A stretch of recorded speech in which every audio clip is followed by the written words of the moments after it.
La Colombie a beaucoup souffert ces dernières années, secouée par le trafic de drogue et le conflit armé avec les FARC, Francis. Oui, des problèmes qui n'ont pas seulement affecté les citoyens colombiens, mais aussi leurs enfants. Violence familiale, fugue, agressivité. Pour combattre ces fléaux, dans les quartiers sensibles de Bogota, la capitale, 4 éducateurs proposent des laboratoires familiaux. Ces ateliers ont lieu depuis 3 ans et sont réalisés au cœur des établissements scolaires pour reconnecter les parents et leurs enfants en difficulté. Reportage au collège Miguel Cervantes de Saavedra par notre correspondante sur place, Sarah Nabli.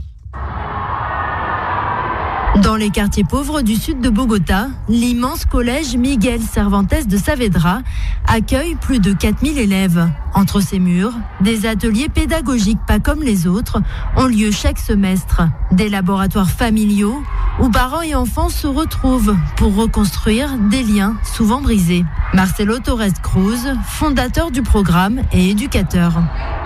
Les élèves viennent avec leur famille, ils commencent par se saluer. Durant ce moment, les mains doivent se toucher et ils se reconnaissent en tant que famille.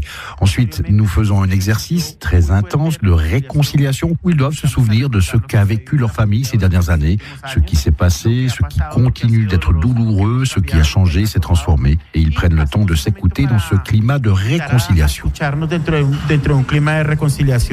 Pendant ces ateliers, les mots, mais surtout les caresses, sont au cœur de ces retrouvailles familiales. Nous appelons ça la caresse, un acte politique. Tout le corps devient une caresse, pas seulement avec les mains ou par le toucher, mais aussi la caresse à travers le regard, la caresse avec les mots. Tout cela valorise la personne.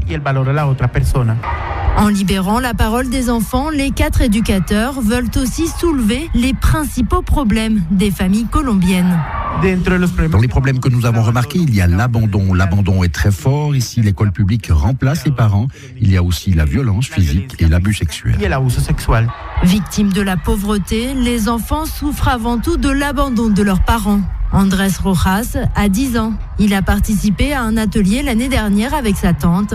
Il est encore ému. L'année dernière, j'y ai participé avec ma tante, car ma mère travaille de 7h à 19h. Mon beau-père travaille aussi toute la journée. Il ne pouvait pas m'accompagner. Mais ma tante est partie et je n'ai personne à qui parler, avec qui partager. J'aimerais raconter mes secrets à ma famille, surtout à ma mère. J'espère que cette année, on va participer aux ateliers ensemble. Je pense qu'on se sent mieux quand on se confie à sa famille. Avant, j'étais insolent, je me battais avec tout le monde et j'avais des problèmes avec les professeurs. Pour le collège, c'est aussi l'opportunité de modifier les comportements des enfants difficiles. Carole Susana Acosta, l'une des responsables du collège. La première année, on s'est concentré sur quelques élèves de chaque classe. Ceux qui avaient le plus de problèmes familiaux parce qu'ils étaient très seuls, on remarquait qu'ils prenaient déjà des mauvaises décisions et qu'en plus de leurs mauvaises notes, on peut dire qu'ils n'avaient pas d'interaction sociale.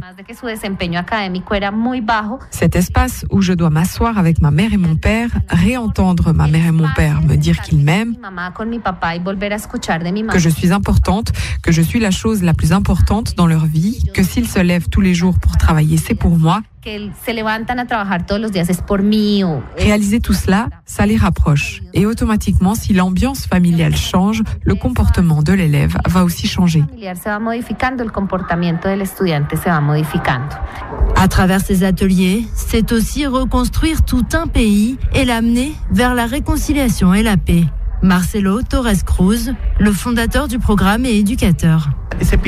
On pense que le conflit armé était seulement entre l'armée et les guerrilleros et qu'il n'a pas impacté les familles et la société colombienne. Mais chaque Colombien a vécu la guerre à travers la télévision. Chaque Colombien a été affecté par la guerre contre Pablo Escobar, par la guerre contre les paramilitaires.